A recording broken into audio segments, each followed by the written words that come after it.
Admiral Marcus Thorne's coffee had gone cold hours ago, but he hadn't noticed. 3 years of planning, 3 years of sleepless nights and impossible decisions had led to this moment, watching 12,000 crimson signatures materialize at the edge of humanity's home system like a constellation of death. "Confirmed tactical count, Admiral," Lieutenant Commander Hayes announced from the sensor array, her voice professionally steady despite the magnitude of what they faced. 12,437 vessels, hegemony configuration spanning 7 distinct ship classes, including 43 dreadnought-class vessels. Thorne's weathered hands gripped the command rail as he studied the holographic display. Each red dot represented enough firepower to level a city. Together, they comprised the largest military armada in recorded galactic history, more than enough to reduce Earth's population to radioactive ash within hours. But that was before humanity had learned to think like prey. The memory hit him with physical force. Colonel Sarah Martinez's final transmission from Proxima Colony 3 years ago. Her voice had been steady at first, professional even as the hegemony fleet emerged from hyperspace above humanity's first extrasolar settlement. "They're not broadcasting surrender demands, Admiral. They're just systematically destroying everything, every habitat, every research station, every—" Static had replaced her words as antimatter warheads vaporized 300,000 colonists in 47 minutes. That massacre had triggered something primal in Earth's leadership. Not panic, but cold, calculating rage. If humanity couldn't match the hegemony's military might through conventional means, they would become something else entirely. "Sir, incoming transmission across all frequencies," Hayes reported. It's them." The main display shifted to reveal Fleet Commander Kithara, her elongated skull marked with ceremonial scarring that spoke of 43 successful conquests. When she spoke, the translation software rendered her words with mechanical precision. "Humans of Sol System, your species' expansion beyond your birth world constitutes territorial violation. You will surrender all extraplanetary assets and submit to hegemony authority, or we will demonstrate why 43 civilizations have chosen compliance over extinction. You have 72 hours. The transmission ended. The silence in Luna Station's command center stretched until Thorne turned to address his staff, men and women who had spent 3 years transforming from defenders into architects of the galaxy's most elaborate deception. "Commander Mackerel, intelligence assessment," Thorne ordered. Commander Devon Mackerel stepped forward, his pale eyes reflecting countless hours studying alien tactical doctrine. "Textbook hegemony conquest pattern, Admiral. Methodical advance, system edge blockade establishment, then systematic bombardment of all inhabited worlds. They've replicated this exact approach 43 times with a perfect success rate. Average engagement duration is 6 standard days from arrival to complete planetary sterilization." Major Kane Voss looked up from the fighter coordination station, his jaw tight with suppressed anger. 6 days to kill everyone we've ever known. And they've never lost, never even been significantly damaged. Thorne nodded grimly. The hegemony's strength came from overwhelming force applied with methodical precision. They didn't negotiate, didn't accept conditional surrenders, and never left survivors to warn others about resistance possibilities. Earth's intelligence networks had spent 3 years analyzing the wreckage of conquered worlds, learning every detail of how the galaxy's apex predators operated. That knowledge had shaped every aspect of what Earth had become. "Gentlemen," Thorne said, his voice carrying the weight of decisions that would echo through history. 3 years ago, we made a choice that seemed impossible. Instead of building visible defenses that would be overwhelmed, we decided to make our entire civilization invisible while turning it into the most powerful weapon in human space. He gestured toward the tactical display showing Earth's official assets. 300 ships scattered across mining operations and colonial defense duties, barely enough firepower to contest a single hegemony task force, let alone 12,000 warships. To external observation, humanity appeared pitifully unprepared for the approaching storm. The reality hiding beneath that facade defied every assumption about civilian versus military infrastructure. "Status on Phase 1 assets," Thorne commanded. Mackerel activated the concealed tactical display that showed Earth's true defensive capability. Every asteroid mining platform in the belt has been retrofitted with military-grade fusion drives and precision guidance systems, 843 kinetic weapons platforms disguised as civilian operations.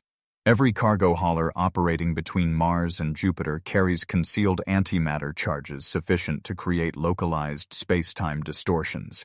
Every industrial laser array throughout the system has been recalibrated for coordinated military targeting. The scope of the transformation was staggering. Earth hadn't just built hidden weapons, they had converted their entire economy into a distributed military system while maintaining perfect operational security. Mining operations continued normally while secretly preparing to launch asteroids as relativistic projectiles. Cargo vessels followed routine schedules while positioning themselves as strategic weapons. Industrial platforms manufactured civilian goods while their laissez-faire systems calculated firing solutions against potential invaders. Major Voss reviewed the fighter deployment schedules. "Civilian evacuation status?" 94% completion, Mackerel replied. "Deep shelter protocols activated 6 months ago under asteroid impact preparedness exercises. The population believes they're participating in civil defense drills. Only essential military personnel and volunteer weapons operators remain at their posts." Thorne studied the enemy formation as it began organizing for systematic advance.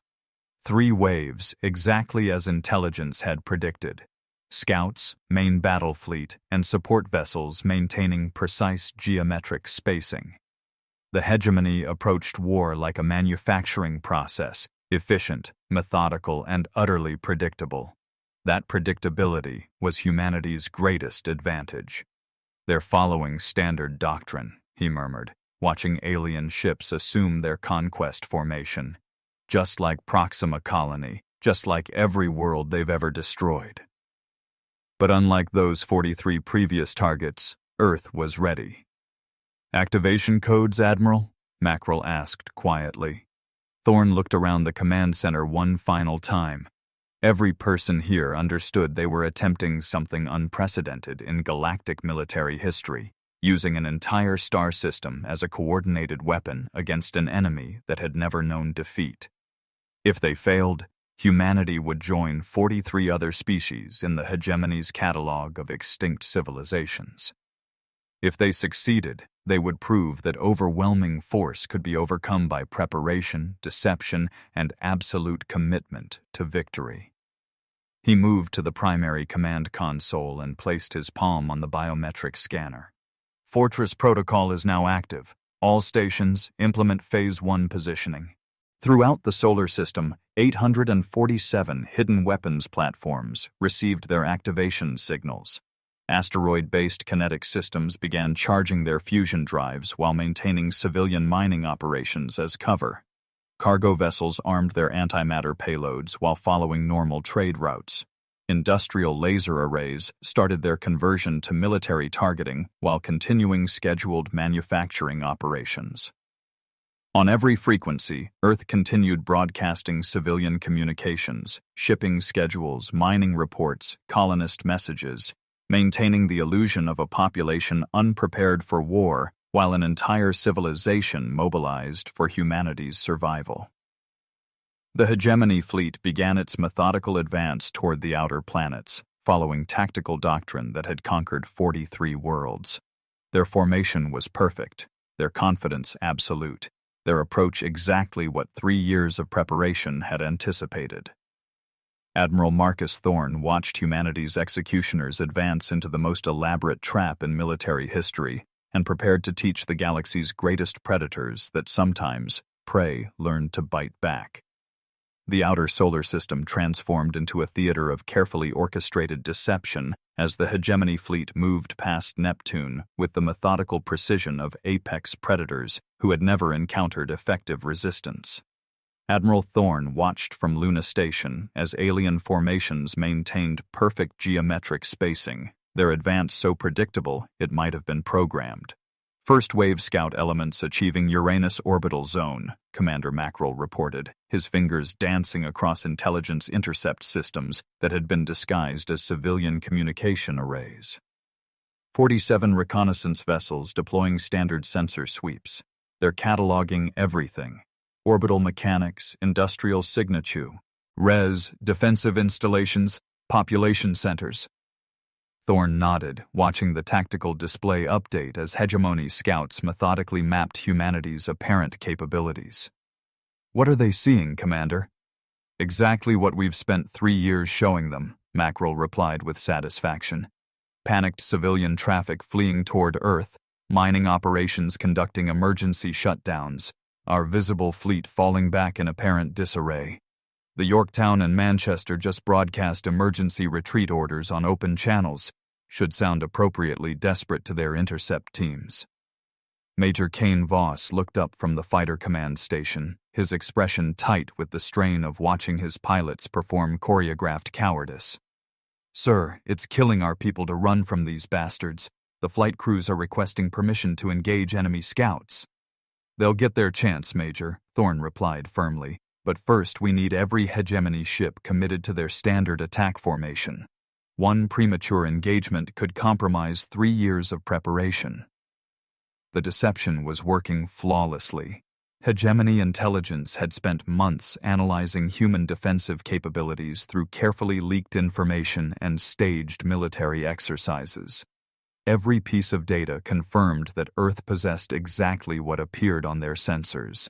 300 ships and conventional orbital defenses, barely sufficient to contest a single Hegemony task force. The alien fleet's confidence was visible in their tactical formations. No evasive maneuvers, no defensive positioning, no contingency planning for significant resistance. They approached the Sol system like farmers approaching livestock. Second wave clearing Neptune's orbital zone, Hayes announced. Main battle fleet deploying in wall formation, 8,000 capital ships across a front spanning 12 million kilometers. Thorne had studied recordings of this same formation crushing the Kepler 442 system's defenses. The planet's military had thrown everything they possessed at that wall of destruction and barely scratched its surface before their entire civilization was reduced to radioactive debris. Enemy fleet establishing staging area near Jupiter, Mackerel confirmed. They're following textbook doctrine, refueling operations, tactical coordination, intelligence consolidation. Commander Vexus is personally overseeing the operation from the flagship Dominion's edge. Through intercepted communications, Earth's intelligence had identified Fleet Commander Vexus as the Hegemony's most experienced operational strategist. His tactical patterns were as effective as they were predictable. 17 systems had fallen to his methodical approach to warfare. Projected timeline for inter-system assault? Thorne asked. 6 days minimum, Mackerel replied, pulling up tactical projections. Standard Hegemony doctrine requires complete outer system control before advancing to planetary bombardment range. They'll want overwhelming positional advantage before committing to final assault. That 6-day window was exactly what the Fortress Protocol had been designed to exploit. Behind Jupiter's massive bulk, hidden Hegemony supply ships began refueling the main fleet, while reconnaissance data flowed back from the inner system. Every piece of intelligence confirmed their expectations. Humanity possessed defensive capabilities consistent with a species that had achieved interstellar travel but lacked significant military experience. The reality was monumentally different. Status report on concealed assets, Thorne commanded. Lieutenant Commander Hayes coordinated data from the deep space monitoring network that had been disguised as civilian traffic control. 843 kinetic platforms, ORMs maintaining full operational readiness. All asteroid-based weapons are tracking assigned targets while their fusion drives complete charging cycles. Antimatter-armed cargo vessels have achieved optimal positioning throughout the enemy approach corridors.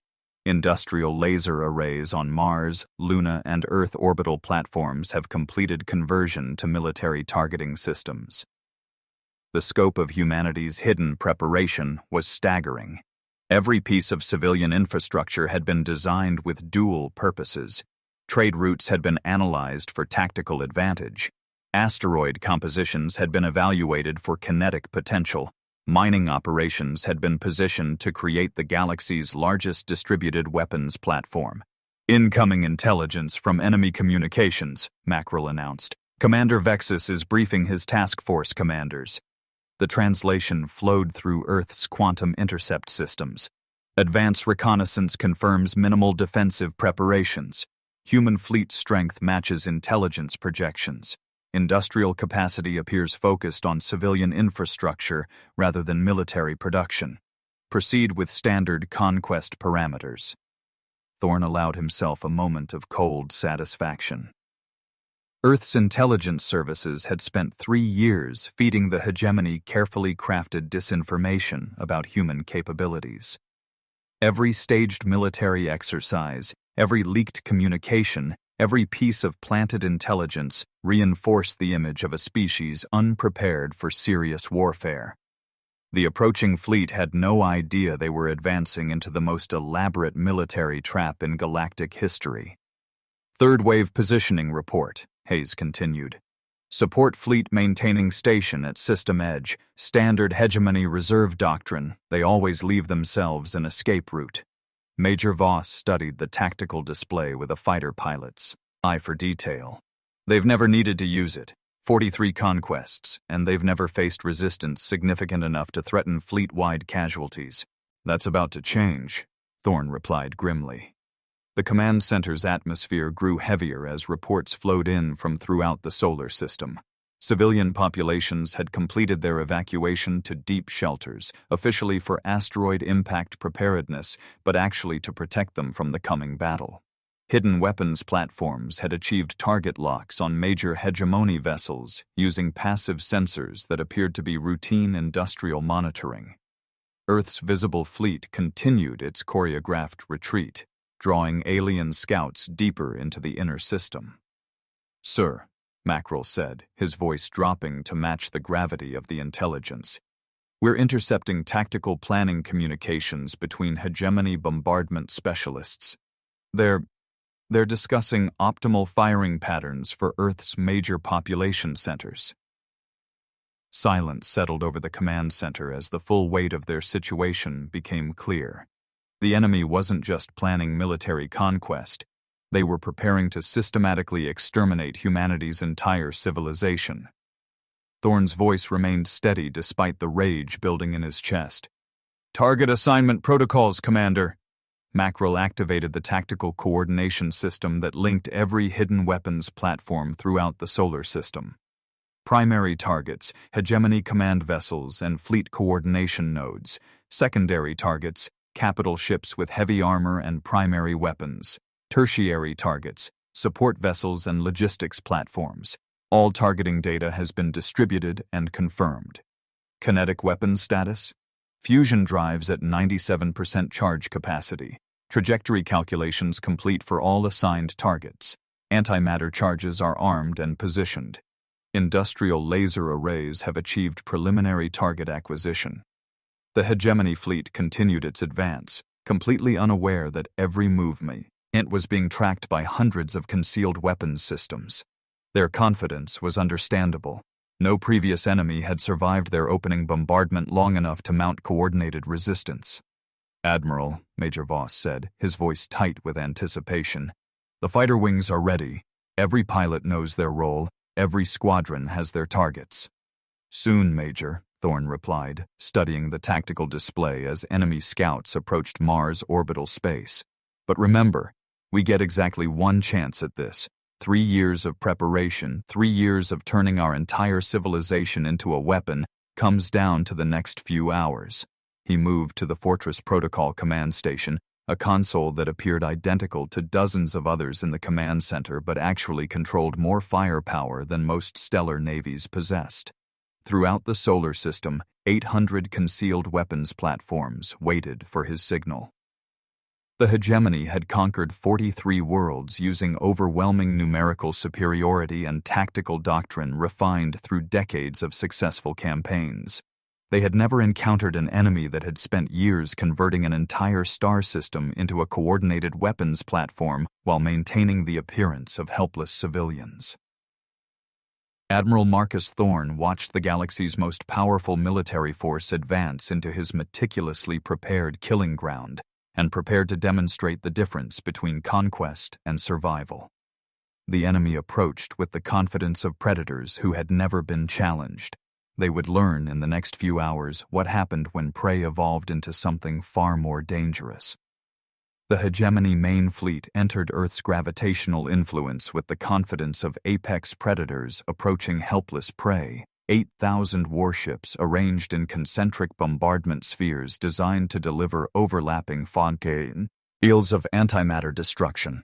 Fleet Commander Vexus stood on the bridge of the Dominion's edge, watching his tactical displays confirm what intelligence had promised. A human species so unprepared for warfare that their entire defensive fleet was retreating in panic toward their homeworld. He had no idea that Admiral Marcus Thorne was watching the same tactical display from Luna Station, counting down the seconds until 43 conquests of experience became absolutely worthless. Fleet Commander Vexus is positioning for standard planetary bombardment, Commander Mackerel reported, his voice steady despite the magnitude of what they were about to attempt. All major hegemony vessels are committed to bombardment formation.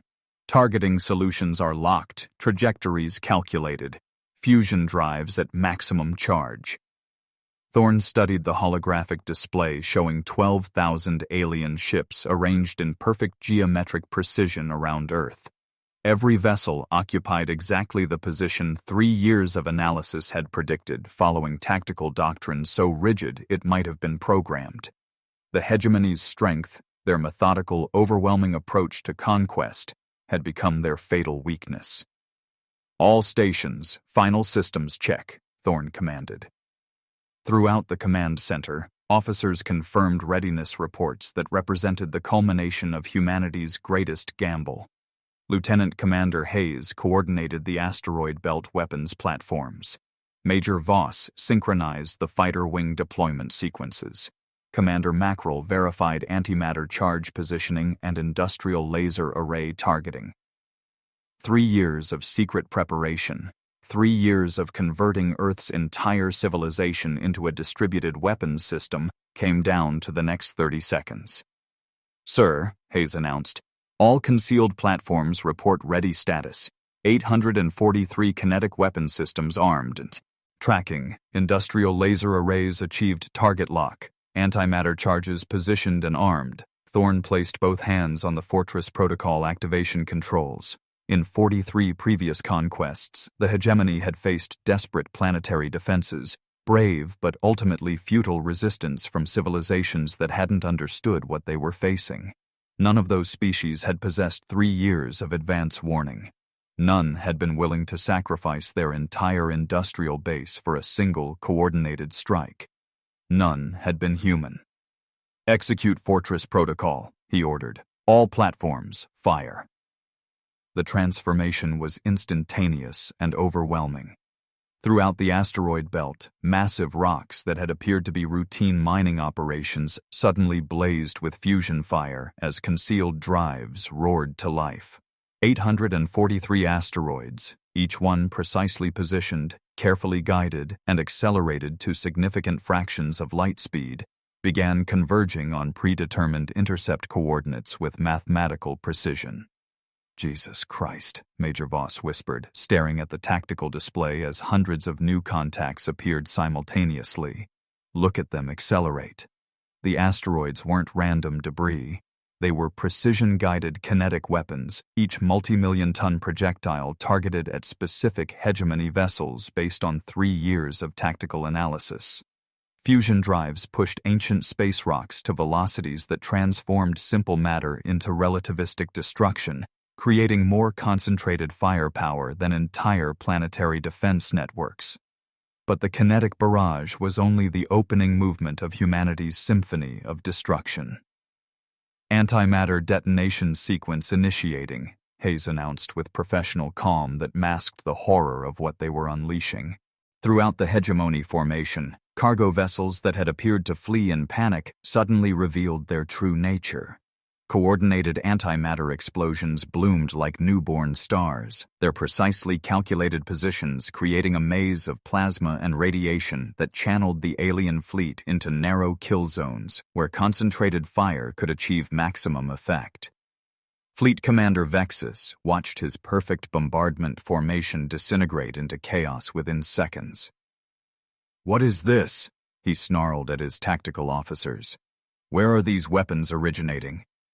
His sensors showed the impossible, an entire asteroid belt mobilizing as a coordinated weapons platform, cargo ships revealing themselves as antimatter bombs, industrial installations throughout the system focusing energy beams with military precision. "The mining operations, Commander," his chief analyst reported, voice tight with disbelief. "They're not civilian infrastructure. The entire asteroid belt has been converted to military use.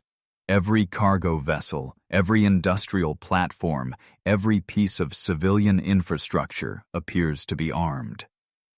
Vexus felt something he hadn't experienced in 17 successful conquests. Genuine tactical surprise. Impossible. Our intelligence showed no such capabilities. But impossibility was killing his fleet with devastating efficiency. The first wave of kinetic weapons struck the hegemony formation 34 minutes after activation, massive asteroids moving at tremendous velocities that made conventional defensive measures useless. The dreadnought subjugator simply ceased to exist as a million-ton projectile moving at 12% of light speed struck its command section. The battlecruiser Iron Dominion had time to register the incoming threat before relativistic impact vaporized its entire forward half. "Point defenses, maximum deployment," Vexus ordered desperately, but his fleet's defensive systems had been designed to intercept missiles and fighters, not 100-meter asteroids accelerated to relativistic velocities. The hegemony formation began collapsing as ship after ship fell to the precisely coordinated kinetic bombardment. Ancient tactical doctrine, refined through 43 successful conquests, proved utterly inadequate against an enemy that had spent 3 years turning physics itself into a weapon. Industrial laser arrays achieving synchronized target lock, Commander Mackerel reported from Luna Station, watching as mining and construction beams throughout the inner system coordinated their output into military applications. Throughout the solar system, laser systems designed for cutting metal and vaporizing asteroidal debris began focusing their combined energy on hegemony vessels trapped in antimatter-created kill zones. Coherent beams that had spent decades shaping humanity's expansion into space cut through alien armor like superheated blades through ice. The heavy cruiser Conquest Herald lost its entire port weapons array to sustained laser bombardment from Mars orbital platforms. The destroyer Victory's Edge attempted evasive maneuvers and collided with debris from its own escort vessels, which had been vaporized by kinetic strikes moments earlier. "First-hour casualty assessment," Hayes announced, her voice filled with stunned satisfaction. "Confirmed destruction of 3,294 hegemony vessels. Estimated combat ineffective casualties suggest an additional 900 enemy ships." Thorne allowed himself a moment of savage triumph. 3 years of absolute commitment to deception, of converting humanity's entire economic base into a military trap, had just eliminated more than 1/3 of the enemy fleet in a single coordinated strike.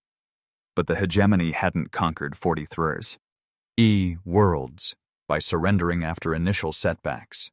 "Enemy formation adapting," Mackerel warned, studying alien movement patterns. "Surviving vessels are abandoning bombardment positions and dispersing into smaller task forces." On the tactical display, the remaining hegemony ships broke their perfect geometric formation and scattered into dozens of independent groups. It was tactically sound. Smaller formations were harder to target with area effect weapons and more maneuverable in close combat. It was also exactly what humanity had prepared for. Phase 2 implementation, Thorn commanded. All kinetic platforms switch to adaptive pursuit targeting, antimatter reserves, intercept dispersing formations. The asteroid-based weapons adjusted their trajectories with mechanical precision, individual kinetic projectiles pursuing specific hegemony vessels rather than striking predetermined coordinates. Meanwhile, cargo ships that had survived the initial antimatter detonations began accelerating toward new intercept positions. Fleet Commander Vexus found himself commanding a fleet reduced from 12,000 ships to fewer than 8,000 in less than 90 minutes. Worse, the human weapons were still active, still coordinated, still systematically destroying his surviving vessels. "Tactical analysis," he demanded from his bridge staff. "The entire human system has been militarized," his chief intelligence officer reported. "Every piece of civilian infrastructure appears to have hidden weapons capabilities. We're not facing a planetary defense force. We're fighting an entire star system that's been converted into a coordinated weapons platform." Vexus studied the tactical display with growing unease. The humans had achieved something unprecedented in galactic warfare: complete integration of civilian and military infrastructure while maintaining perfect operational security. They had spent years preparing for this specific engagement. But 8,000 ships still represented overwhelming force by any conventional measure. Even reduced by combat losses, the hegemony fleet maintained massive numerical superiority over anything the humans could deploy. "All task forces, maximum acceleration toward the third planet," Vexus ordered. "If we cannot overwhelm their distributed defenses, we will destroy their homeworld through direct bombardment." The surviving hegemony ships began their desperate charge toward Earth, abandoning complex tactics in favor of raw aggression. Vexus had recognized that his enemy possessed unprecedented defensive capabilities, but he still commanded enough firepower to sterilize every populated world in the system. Admiral Marcus Thorn watched the enemy fleet's final approach and felt his satisfaction transform into grim determination. The trap had exceeded every projection, but 8,000 alien warships remained more than sufficient to accomplish their mission. The Fortress Protocol had eliminated humanity's disadvantage, but now came the real test. Could Earth's forces win a direct engagement against overwhelming numbers? The space around Earth exploded into a maelstrom of destruction as 8,000 hegemony warships abandoned tactical finesse and charged toward humanity's homeworld with the desperate fury of predators whose prey had revealed claws. Admiral Thorn watched the enemy fleet's headlong rush from Luna Station and realized that 3 years of careful preparation had led to this moment, a brutal close-quarters engagement where superior numbers could still determine the outcome. "All concealed units, emerge and engage," he commanded, his voice carrying across encrypted channels to every hidden position in the inner system. "Show them what we've really built." What had appeared to be empty space suddenly erupted with fusion drives as Earth's true fleet revealed itself. From behind Luna's bulk, from Mars's orbital shadow, from asteroid clusters that had concealed entire battle groups, humanity's real military force emerged to meet the hegemony charge with coordinated precision. The Determination, Thorn's flagship, led the charge from behind Earth's moon at the head of 237 human warships. Against 8,000 alien vessels, it was impossible odds by any rational calculation, but Earth's fleet possessed advantages that couldn't be measured in simple numbers. "Priority targeting data streaming from kinetic platforms," Commander Mackerel announced, coordinating intelligence from throughout the solar system. "Every hegemony vessel has been tracked, analyzed, and categorized. We know which ships are damaged, which carry command functions, and which mount their heaviest weapons." Major Kane Voss led the fighter wings out from concealed hangars built into Luna's surface, his squadron commanders already locked onto their assigned targets. "All wings, priority engagement with command and control vessels. Break their coordination, and we break their ability to fight as a fleet." The battle became a three-dimensional hell as the two forces interpenetrated in Earth's orbital space. Human ships, smaller and more maneuverable than their hegemony counterparts, struck like wolves against scattered alien formations, exploiting the confusion created by the kinetic bombardment to achieve localized superiority. Fleet Commander Vexus found himself fighting a type of warfare that 43 conquests had never prepared him for.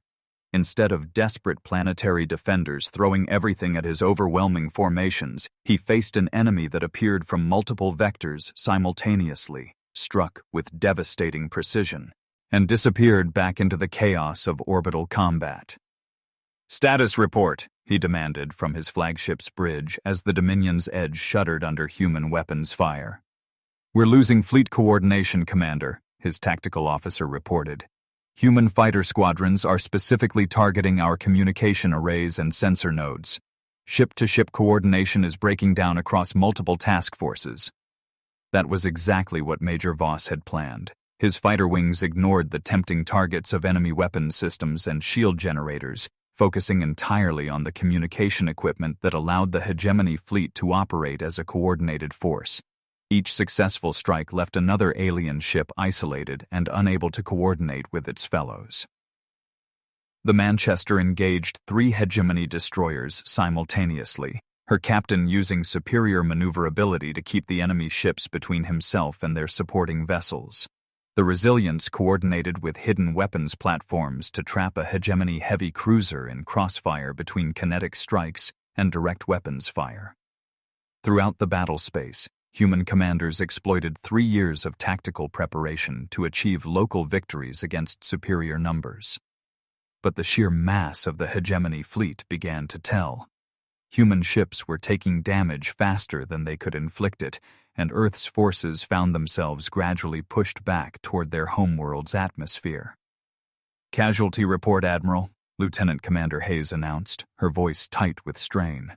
"We're down to 183 effective vessels, enemy strength estimated at 7,200 ships still in fighting condition." Thorne studied the tactical display with the cold analysis that had made him Earth's premier strategic commander. The surprise had been complete. The trap had worked better than projected. But mathematics remained unforgiving. Raw numbers were beginning to overwhelm tactical advantage. His decision would determine humanity's survival. "Commander Mackerel, status on the planetary laser array coordination?" Mackerel checked his console, coordinating data from industrial platforms throughout the inner system. All major laser installations can be synchronized into a single focusing array, but the power requirements are enormous. We'll achieve one shot capable of penetrating any known armor configuration, but the system will overload from the energy demand. Targeting requirements for maximum effectiveness? The beam requires a concentrated target area to achieve optimal focus. We need the enemy command cluster positioned in close formation, preferably their flagship group maintaining standard coordination protocols. Thorne made the calculation that would determine whether humanity survived the next hour. Earth's fleet couldn't sustain prolonged engagement against 7,000 enemy ships.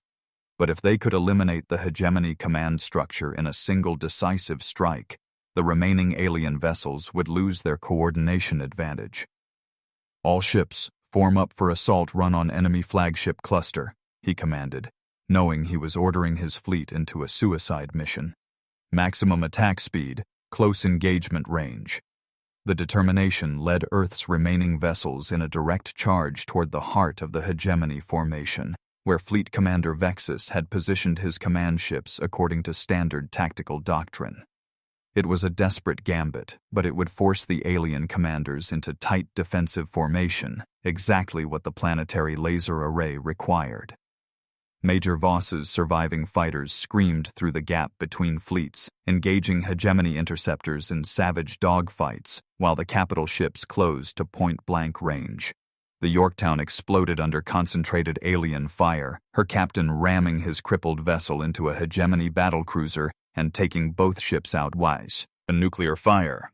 The Defiant lost her entire forward section but continued firing until her magazines detonated.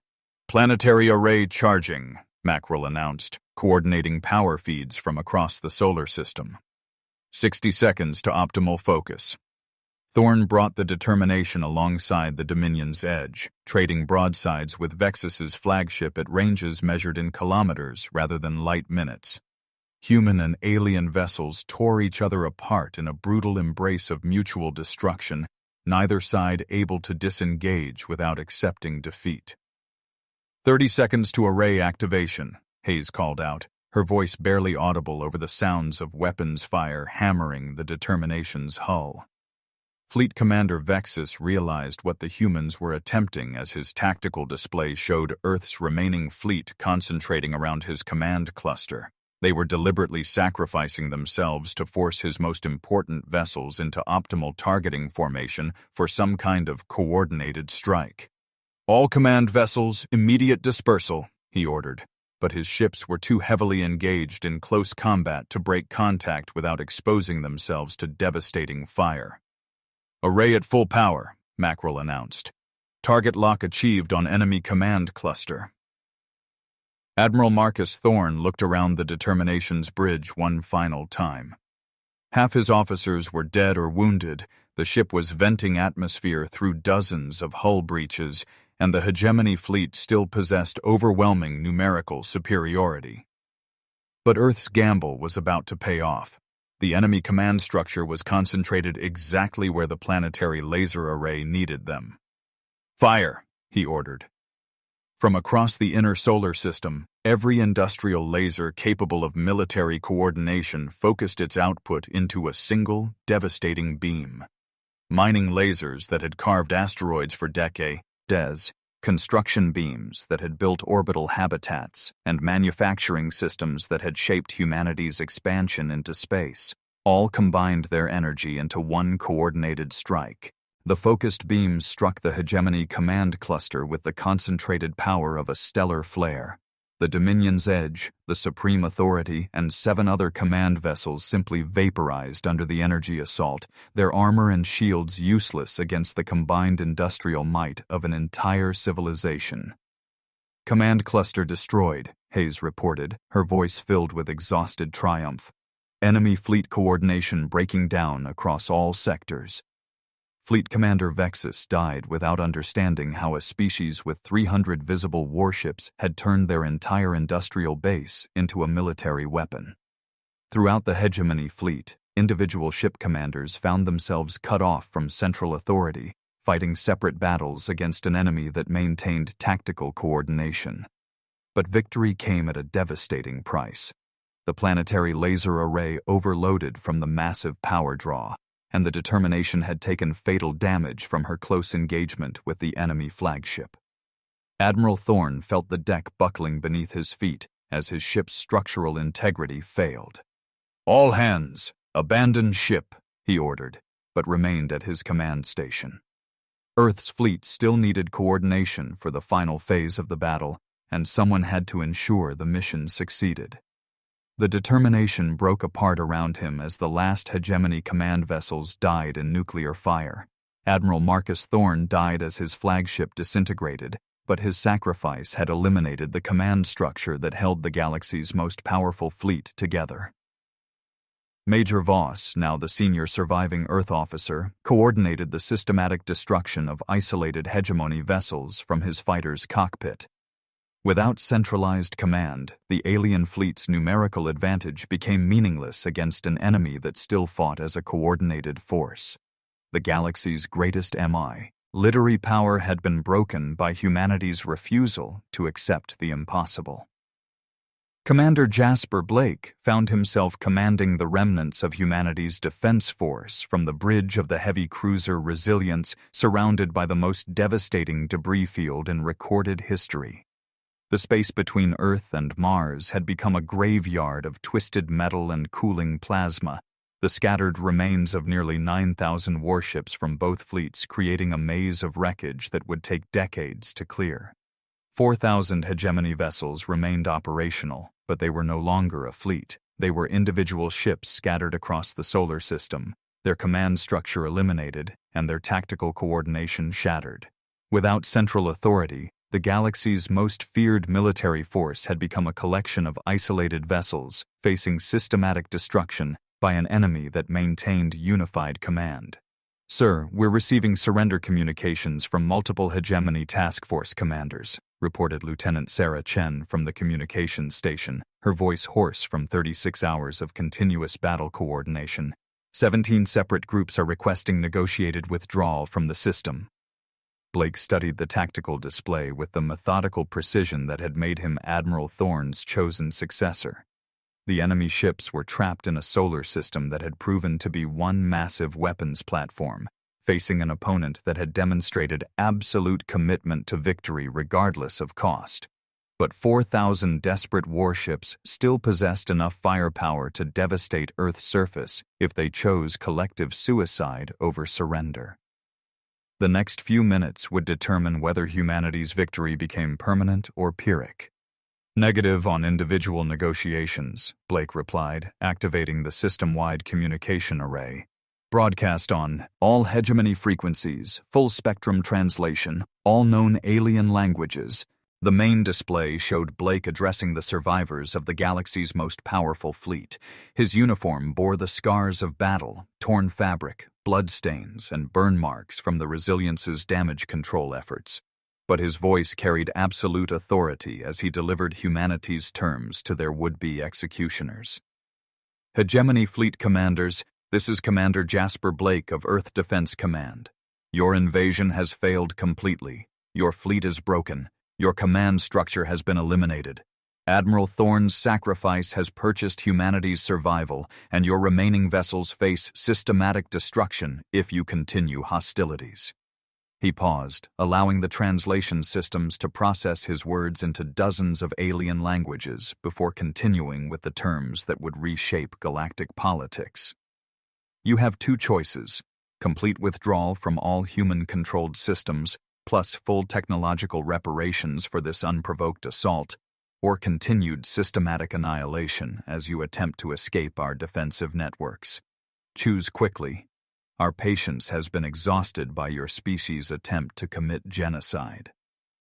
The response came within minutes from Sub-Commander Thryax, a mid-level officer who had become the senior surviving hegemony commander through the simple expedient of not being aboard a command vessel when the planetary laser array fired. Human Commander. Thryax's transmission revealed a being whose absolute confidence had been shattered by encountering something unprecedented in galactic warfare. We did not anticipate such defensive capabilities. Our intelligence indicated your species possessed minimal military infrastructure. How did you achieve this level of deception? Blake allowed himself a cold smile that held no warmth, only the satisfaction of prey that had learned to hunt its predators. 3 years of absolute commitment to, survival, Sub-Commander. We converted our entire civilization into a distributed weapons platform while maintaining the appearance of helplessness. Your species has conquered 43 worlds, but you've never faced an enemy willing to sacrifice everything for victory. The scope of Earth's transformation was staggering even to those who had lived through its implementation. Half the solar system's infrastructure lay in ruins. Mining platforms destroyed by their own kinetic conversion, orbital habitats evacuated and repurposed as military installations, entire asteroid fields consumed as ammunition in humanity's desperate gamble. The human cost had been equally devastating. 3 million casualties, most of them volunteers who had remained at their posts to operate concealed weapons systems knowing they faced almost certain death. Admiral Thorne and thousands of military personnel who had died ensuring Earth's survival. Major Voss, whose fighter had been destroyed in the final engagement with hegemony interceptors. Status on remaining defensive capabilities? Blake asked his tactical officer, needing to assess humanity's ability to enforce the terms he was demanding. Kinetic platforms still operational throughout the asteroid belt are maintaining target locks on all hegemony vessels, came the reply. Industrial laser arrays suffered 60% casualties from the coordinated strike, but remaining systems can still engage individual targets. Hidden antimatter charges positioned along major escape routes remain armed and operational. The hegemony fleet faced an impossible tactical situation. Even in defeat, they remained trapped in a solar system where seemingly empty space could erupt with weapons fire without warning. Every major escape vector was covered by defensive systems that could strike from concealment with devastating effect. Subcommander Thrayax's second transmission carried the weight of a civilization reconsidering its place in galactic hierarchy. Your terms, human commander. Complete withdrawal and technological reparations. What specific compensation do you require? Blake had spent the battle's final hours preparing for this moment, knowing that Earth's victory would be meaningless unless it established permanent security for humanity's expansion among the stars. All hegemony forces will withdraw immediately from the 17 systems containing human colonies and acknowledge our territorial claims. Complete technological specifications for your faster-than-light communication networks, defensive shield generators, and industrial fabrication systems, and formal recognition of humanity's right to expand and colonize any uninhabited systems we choose. The silence stretched across multiple star systems as surviving hegemony commanders consulted among themselves. They retained enough firepower to inflict massive damage on Earth's population centers, but at the cost of their own complete annihilation by an enemy that had already demonstrated willingness to sacrifice anything for victory. Terms accepted, Thrayax finally replied. We will commence immediate withdrawal and provide the requested technological specifications, but understand this, human commander. The galaxy will learn what transpired here. Other species will discover your deception, your willingness to militarize an entire star system. Blake nodded grimly. Excellent. Let them learn. Let every potential aggressor understand that attacking humanity means fighting our entire civilization mobilized for war. The precedent established here will protect human colonies for generations. As the broken hegemony fleet began its humiliating withdrawal, news of Earth's impossible victory spread throughout the galaxy at faster than light speeds. The unthinkable had occurred. A species with minimal visible military assets had destroyed the largest armada in recorded history through preparation, deception, and absolute commitment to survival. On Centauri Prime, the Stellar Confederation's High Council convened emergency sessions to reassess their expansion policies. The humans had demonstrated something unprecedented in galactic warfare, the ability to convert civilian infrastructure into military capability while maintaining perfect operational security for years. The Vraxian Empire quietly shelved invasion plans and initiated diplomatic overtures instead. The Zephyrian Trade Alliance began offering favorable commercial agreements, recognizing that humanity represented potential allies rather than conquest targets. But the victory's cost weighed heavily on Blake as he surveyed the debris field where thousands of human defenders had died. The resilience drifted past wreckage that had once been the determination, where Admiral Thorne had made his final sacrifice to break the enemy's command structure. Casualty assessment, Commander, Lieutenant Chen reported quietly. Final tallies from all defense sectors. Blake reviewed the numbers with stoic acceptance of victory's price.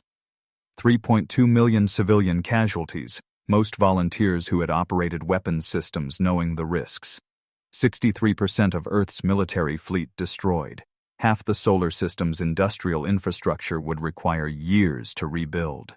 But humanity had survived and established itself as a force that could not be conquered through conventional military superiority.